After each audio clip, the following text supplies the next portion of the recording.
होती आंगनवा लगन से भरी सगुन के है आंगनवा लगन से भरी सगुन के है आंगनवा सगुन से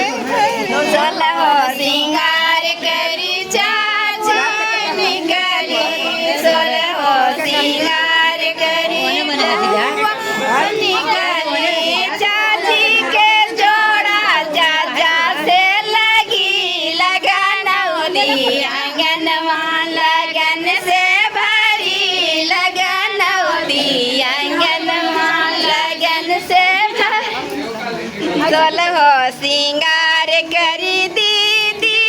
उतरी सोलहो सिंगार करी